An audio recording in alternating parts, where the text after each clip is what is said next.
कार्यशाळेचे अध्यक्ष माननीय आदरणीय बाबारावजी मडावी सर हे आजच्या एक दिवसीय कार्यशाळेचे अध्यक्षीय भाषण करतील अशी मी त्यांना विनंती करतो. माननीय आदरणीय बाबाराव मडावी सर.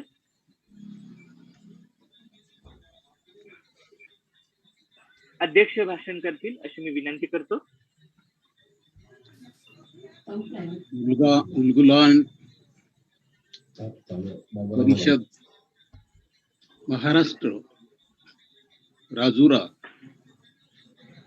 यांनी आज अत्यंत महत्वपूर्ण अशी कार्यशाळा आयोजित केली. या कार्यशाळेमध्ये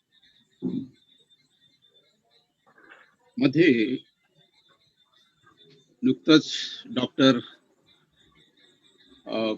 कुमरे यांनी संपूर्ण विषयावरती विस्तृत असं विवेचन केलं. मला या उलगुलान परिषदेच्या या चर्चासत्राला आमंत्रित केलं त्याबद्दल मी सर्वांचे अभिनंदन करतो, धन्यवाद मानतो. डॉक्टर विठ्ठलजी आत्राम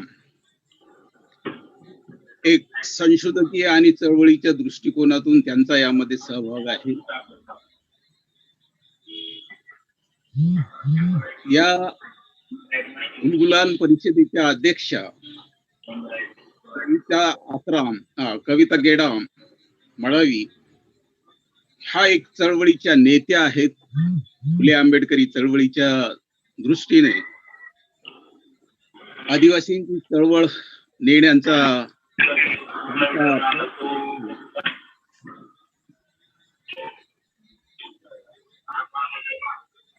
उद्घाटक डॉक्टर प्रवीण एरमे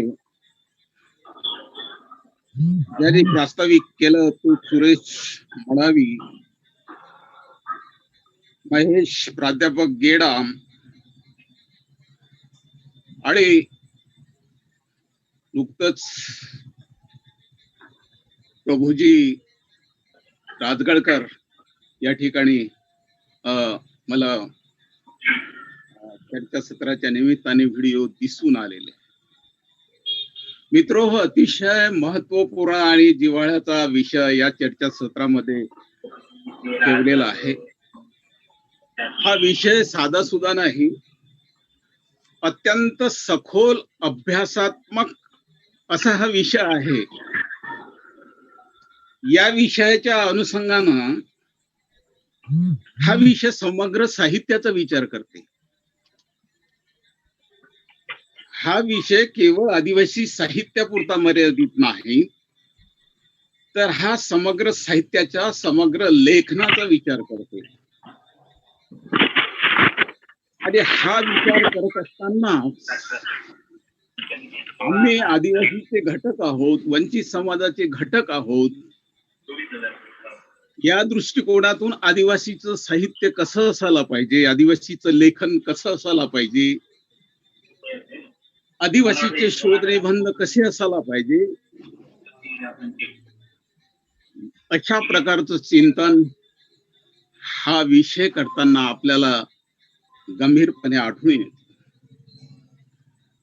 या विषयाच्या संबंधाने डॉक्टर विनोदजी कुमरे यांनी विस्तृत असं विवेचन केलेलं आहे. अनेक विषयांना त्यांनी हात घातलेला आहे. परंतु आदिवासीचं साहित्य कसं असावं, ते शोध निबंध कसा असावं, आदिवासींचे लेख कसे असावेत, या संबंधाने माझ्या काही ज्या संकल्पना आहेत ते मी या चर्चासत्रामध्ये अत्यंत थोड्या वेळात मांडू इच्छितो.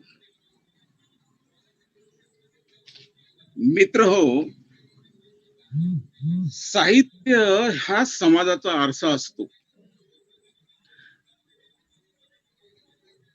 कारण साहित्यातूनच आपण लेख लिहितो, शोध निबंध लिहितो, आपले विचार साहित्यातून प्रकट करतो. साहित्याच्या संबंधाच्या संकल्पना सुद्धा आपल्याला अवगत असणं अत्यंत आवश्यक आहे. साहित्य हा समाजाचा आरसा असतो. त्यात आपल्याला लेखकाला, साहित्यिकाला आणि वाचकाला सुद्धा ते डोकावून पाहावं लागतं. साहित्य हे वेदनेचा दाह असतो. ह्या वेदना जीवनाच्या अनुभवातून स्पष्ट होतात. म्हणजे आपले जीवनाचे अनुभव सुद्धा या साहित्यामध्ये उतरतात. माणसाचं जीवन कसं असावं, जीवनशैली कशी असावी, आदर्शाचे मार्ग, जीवनाच्या आदर्शाचे मार्ग कसे असावे, अनेक अनेक अंगाने आपण या साहित्यातून विचार करतो. साहित्य हे समाज परिवर्तनाचे हत्यार आहे. आपण समाज परिवर्तनाच्या दृष्टिकोनातून आदिवासी साहित्यिक, आंबेडकरी साहित्यिक किंवा जे साहित्यिक आहेत, वैचारिक साहित्यिक, ते त्या समाज परिवर्तनाच्या दृष्टिकोनातून जास्तीत जास्त पाहताना आपल्याला दिसून येतं. साहित्य इतिहासाची उजळण करतं. साहित्य हे इतिहासाची उजळण करतं. भूतकाळ, वर्तमान काळ व भविष्याचा वेध घेणारं ते निर्देशक असतं. समजून घ्या. या तिन्ही काळाचा मेळ घालून त्याच्यातले आदर्श आपण साहित्यामध्ये, परिवर्तनाच्या दिशा, त्यातील ते मार्ग आपण अचूकपणे मांडण्याचा आपण साहित्यातून प्रयत्न करतो. साहित्यातून विकासाच्या वाटा ह्या फुलत जातात. माणसं आणि समाज घडतो. विकास कसा असावा, ही समाज व्यवस्था कशी असावी, समाज व्यवस्थेतली माणसं कशी असावी, ह्या साऱ्यांचा विचार साहित्य म्हटलेला आपल्याला दिसून येतो. साहित्य ही न प्रतिक्रिया आहे, ती जीवनाच्या शेवटपर्यंत सोबत असते. आपण किती वयस्कर झालो तरी साहित्याची निकड ही अत्यंत महत्वाची आहे. डॉक्टर बाबासाहेब आंबेडकरांच्या ग्रंथ होत्या, स्वतःच्या घरगुती ग्रंथामध्ये होती. आणि ही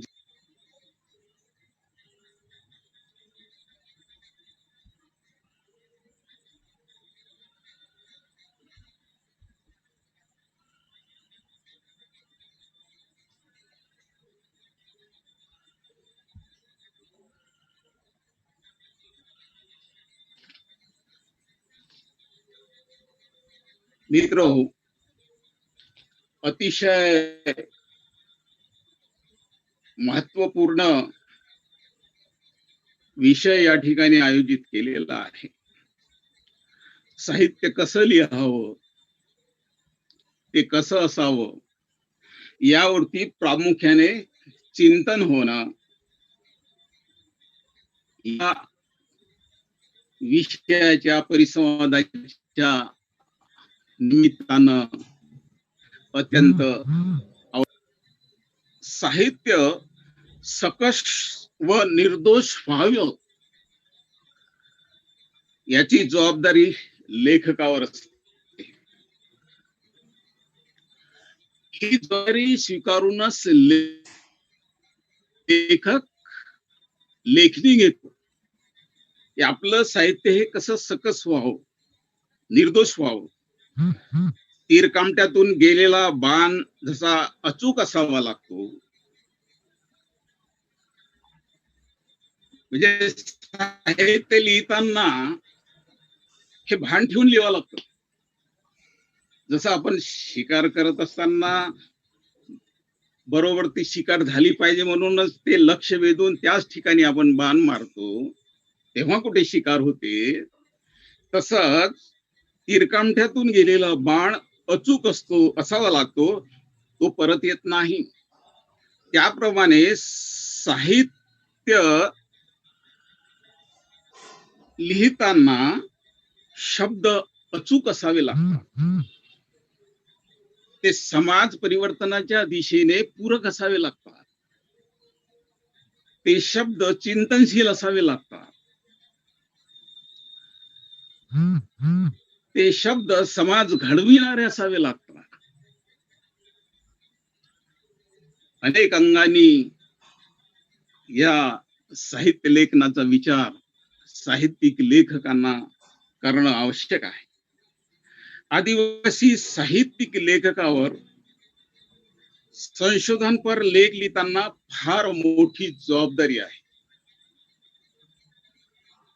आपलं साहित्य कसं असायला पाहिजे, आपण परिवर्तनाच्या दिशेने जात आहोत की नाही, आपल्या साहित्याची मांडणी ही योग्य होत आहे की नाही, की आपण भरकटलेल्या प्रमाणे अंधश्रद्धेवर तर लिहित नाही.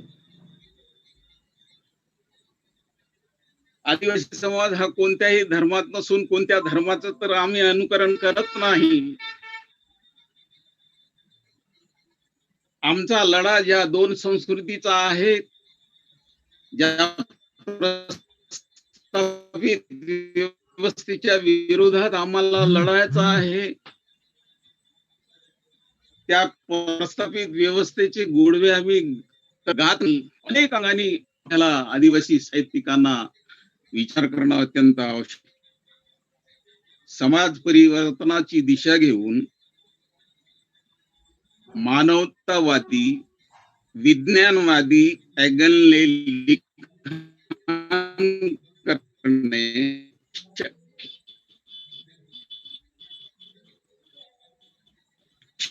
प्रकारचे लिखाण शाश्वत ठरते. मग आंबेडकरांचं साहित्य बघतो, त्यांचं लिखाण पाहतो, अनेक ते वैचारिक ग्रंथ समोर आलेले आहेत. त्याचं संपूर्ण चित्रण साहित्यामध्ये येतं की नाही हे सारं आपल्याला पाहावं लागतं. व विषयाचा शेवट स्पष्ट करणारा ठरेल याची काळजी घेणे आवश्यक आहे. त्याचं उदाहरण देत असताना माझं जे आकांत आत्मकथन आहे, स्वकथन आहे, ते पुणे विद्यापीठामध्ये 10 वर्ष 2011 ते 2017 पर्यंत अभ्यासक्रमात MA च्या अंतिम वर्षाकरता होतं. ते मला 2017 मध्ये माहित झालं, 11ला लागलेलं, कारण ते परस्पर तिकडे लागलं, मला माहित सुद्धा नव्हतं. 2011ला माहित झाल्यानंतर एक विद्यार्थी त्यावर MPhil करण्यासाठी मला फोन आल्यानंतर त्यांनी कळवलं की मी म्हटलं तू आकांत तुला कसं काय कळलं, तर ते सांगितले की मला अभ्यास, मी MA चा विद्यार्थी आहे पुणे विद्यापीठाचा, आणि मला अभ्यासक्रमामध्ये हे आकांत हे तुमचं आत्मकथन आहे, त्याच्यावर मला MPhil करायचं आहे. मग मी त्यांना विचारलं की हे कोण शिकवतात, तर त्यांनी सांगितलं की डॉक्टर जाधव साहेब हे आम्हाला शिकवतात. त्यांचा मोबाईल नंबर मागितला आणि मग मी चौकशी केली आणि त्याच्यानंतर मला या आकांचा आदेश प्राप्त झाला. कोणत्याही प्रकारची ती शिफारस केली नाही, कोणालाही सांगितलं नाही, मला माहित नाही तिथे लागलेलं हे पुस्तक. परस्पर हे पुस्तक पुणे विद्यापीठामध्ये लागलं होतं, कारण ते वाचनीय ठरलं असल्यामुळे. साहित्य हे वाचनीय, त्याच्यातला माणसांच्या समस्या चितारल्या,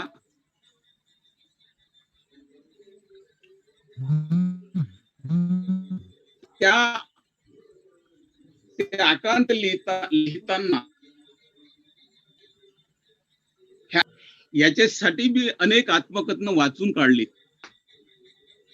कारण त्यावेळेच्या आंबेडकरी चळवळीचे म्हणजे त्यावेळची दलित चळवळ आणि त्यावेळचे मग दया पवारांचं बलूत असेल, शरणकुमार लिंबाळेची अक्रमाशी असेल,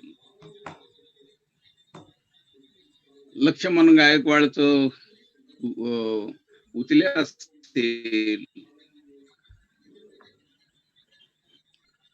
ही सारी आत्मकथनं मी वाचून काढली आणि मग माझ्या समस्या पाहिजे लोकांच्या वाचकांच्या समोर आणल्या पाहिजे. मी कोणीतरी आहे म्हणून मी हे माझं आत्मचरित्र लिहित नाही, तर मी या समाजाचा घटक आहे. माझ्या समाजाच्या व्यथा वेदना ह्या संपूर्ण समाजामध्ये गेल्या पाहिजेत, त्या वाचल्या पाहिजेत. आणि याच्यामध्ये हा आदिवासींचा संघर्ष आहे तो सारा मग नेताजी राजगडकरांचा संघर्ष सुद्धा म्हणजे अनेकांचे याच्यामध्ये हे आलेले आहेत. हे हा संपूर्ण संघर्ष व्यथा जीवन जगण्याच्या व्यथा मी याच्यामध्ये लिहिलेल्या आहे. माझं जगणं मी त्याच्यामध्ये चित्रित केलेलं आहे. ज्या आईवडिलांनी कष्ट करून मोलमजुरी करून सडकेवर माती टाकून शिकवलं, माझा पोरगा साहेब झाला पाहिजे, मोठा झाला पाहिजे, लहानपणी शाळेत नेलं. एक वर्ग न शिकलेली ही माणसं माझा मुलगा पुढे गेला पाहिजे हा हट्टास त्यांच्या व्यथा उपासतापासाचं जगणं माणसाचं उद्धरून टाकतं. प्रामाणिक जगणं ते अस्सल जगणं आदिवासींचं कष्टावरचं घामावरचं त्याची किंमत मी या माझ्या आकांत मध्ये चितारलेली आहे. आणि म्हणून मल पृष्ठावरती मी मजकूर 3-4 ओळीमध्ये जो लिहिला, तर हे पुस्तक कशासाठी लिहिलं ते याच पुस्तकातील 3-4 ओळी मी याच्यामध्ये घातल्या. मी तुम्हाला विचारतो की जखमा घेऊन जगायचं आम्ही. मी तुम्हाला विचारतो म्हणजे समाज व्यवस्थेला विचारतो. मी तुम्हाला विचारतो की ती जखमा घेऊन जगायचं आम्ही. लोकशाहीच्या नावावर कसा दिंडोरा पिटवायचा. माझं अंतकरण भरून येतं. डोक्यात विचाराचे सतत प्रहार होतात. मी आकाशाला दगड फेकून मारतो आवेगानं. मी आकाशाला दगड फेकून मारतो, भिरकावलेला दगड मलाच येऊन लागतो. हा त्राग आहे माणसांच्या, प्रामाणिक जीवन जगणाऱ्या माणसांच्या, घाम गाळून जीवन जगणाऱ्या माणसांच्या घरातला, त्याच्या पोराचा हा त्रागा आहे. भिरकावलेला दगड मलाच येऊन लागतो, मला समजून घेणारे दिसत नाही. वेदना होतात. ही व्यवस्था मला का समजून घेत नाही. पडलेल्या घरासारखी माझी अवस्था निर्माण झाली. खचून पडलेल्या ढिगारात पुन्हा पुन्हा उठून उभा होतो. एखादं घर पडतं आणि त्या घराच्या ढिगाऱ्यातून मी आता हे घर कसं बांधावं. पुन्हा पुन्हा या पडलेल्या खचून पडलेल्या ढिगाऱ्यात पुन्हा पुन्हा उठून उभा होतो. माझा आकांत चौफेर उधळणार. इथे विद्रोह आला, इथे हक्काची भाषा आली.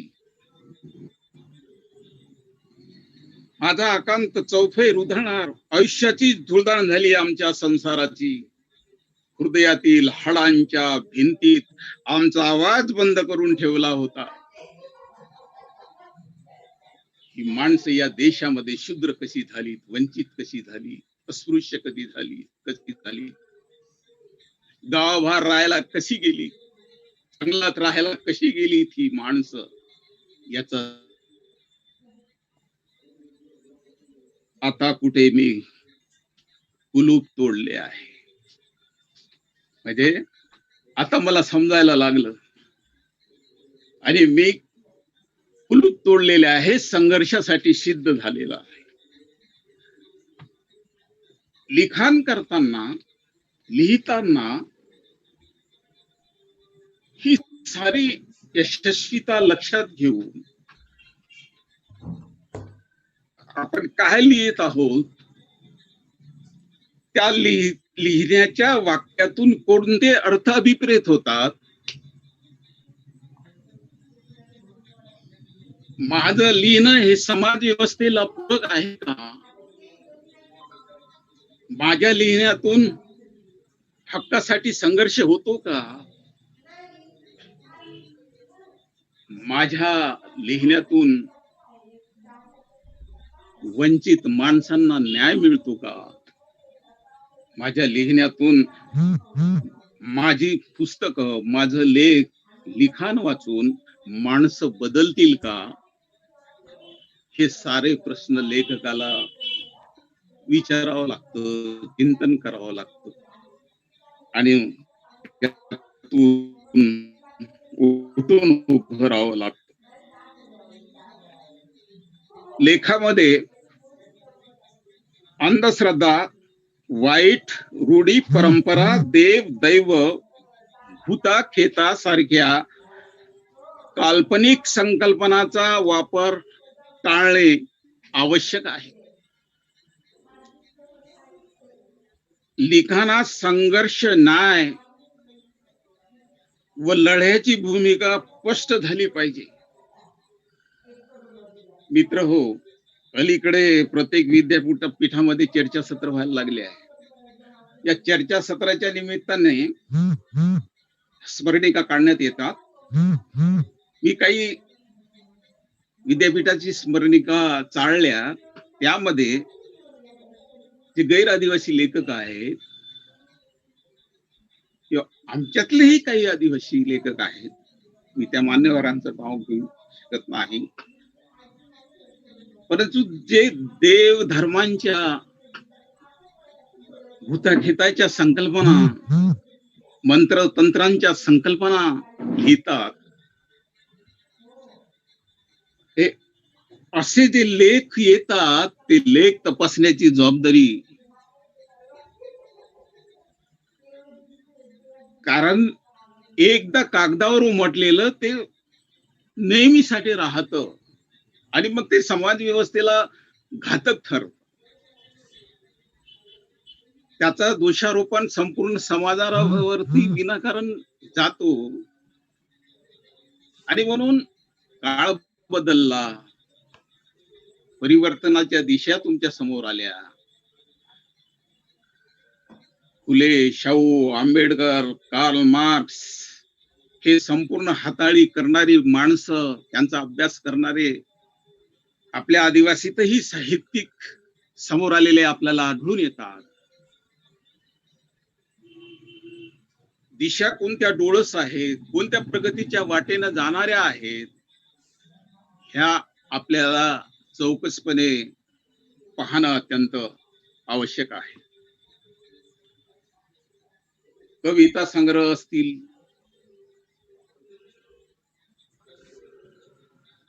आत्मकथन असतील, कथा कादंबऱ्या असतील, ह्या कशा लिहायला पाहिजेत, हे सर्व साहित्य आपलं परिवर्तन मागणारं असलं पाहिजे, संघर्ष करणारं, हक्कासाठी लढणारं असलं पाहिजे. अलीकडे मी युद्ध पुकारले, प्रभू राजगडकर साहेब ते जळगावकडल्या आदिवासी साहित्य संमेलनात उद्घाटक म्हणून गेलेले होते, त्यावेळेस हे प्रसिद्ध झालं त्यांच्या हस्ते. आता या पुस्तकाचं मी नावच ठेवलं की मी युद्ध पुकारले, कारण माझा उद्देश हा संघर्ष करण्याचा आहे. न्याय हक्कासाठी लढण्याचं आहे.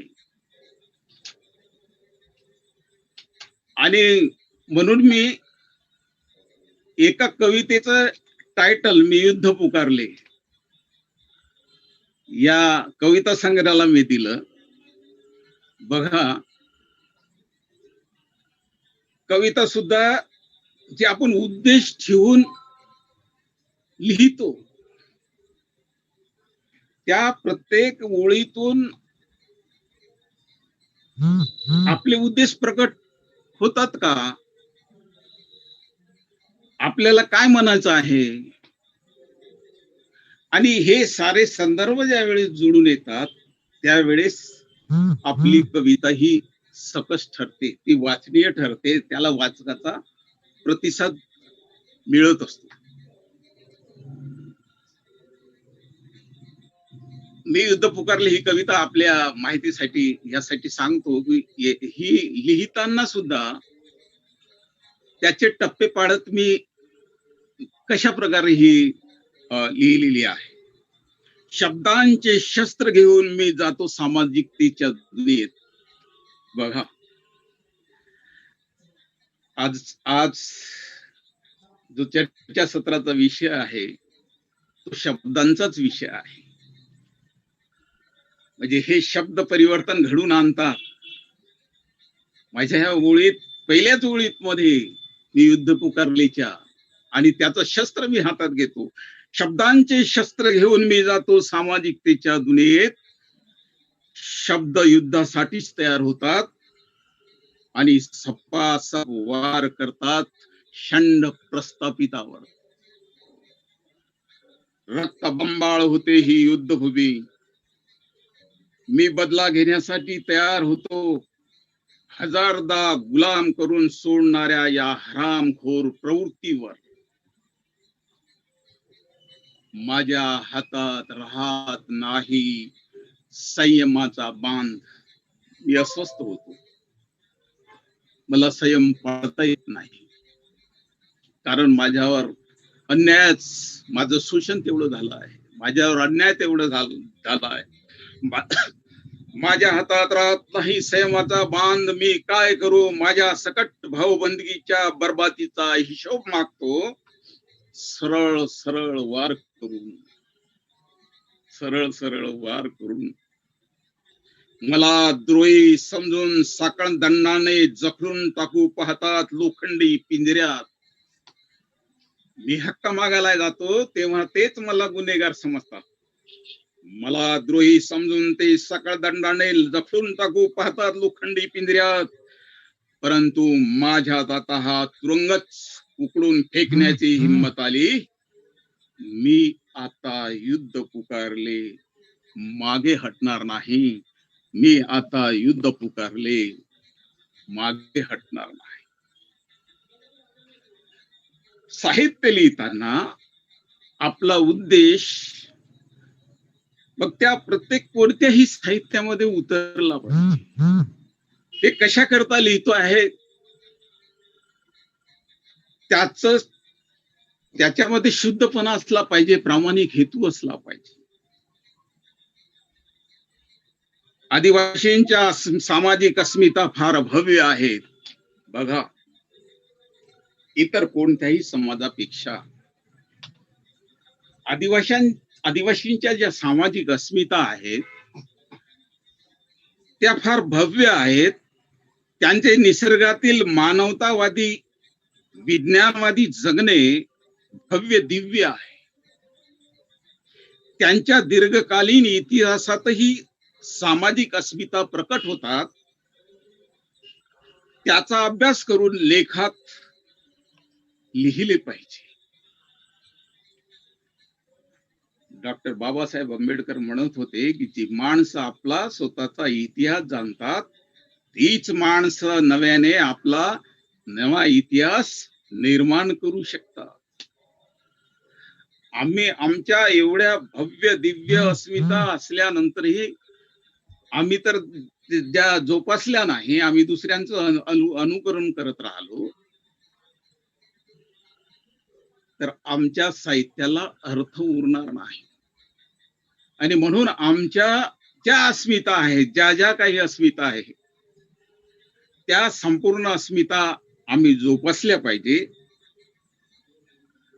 त्या झणझणीत आम्ही प्रकट केल्या पाहिजेत, त्या ज्वालाग्राही आम्ही मांडल्या पाहिजेत. आमच्या अस्मितेसाठी आम्ही प्रामाणिक असलो पाहिजे, तसं आमचं लेखन असलं पाहिजे. लिहिणारा समाज, वाचणारा समाज विकासाची झेप घेतो. डॉक्टर बाबासाहेब आंबेडकर, सावित्रीबाई फुले, महात्मा फुले, ज्यांनी या देशाच्या समाज व्यवस्थेच्या हातात लेखणी दिली, हजारो वर्षापर्यंत ज्या प्रस्थापित व्यवस्थेने आम्हाला डांबून ठेवलेलं होतं, आमच्या हातात लेखणी नव्हती. ती लेखणी, ते शस्त्र आमच्या हातात आलेलं आहे. ते शस्त्र आम्ही चालवायला शिकलो पाहिजे, चालविलं पाहिजे. लिहिणारा समाज, वाचणारा समाज विकासाची झेप घेतो. त्यावरच त्या समाजाच्या प्रगतीचे आराखडे तयार होतात. आज आपण पाहतो की मागासवर्गीय समाज साहित्य क्षेत्रामध्ये किती समोर गेलेला आहे, त्याचे किती मोठे ग्रंथ आणि स्टॉल लागतात.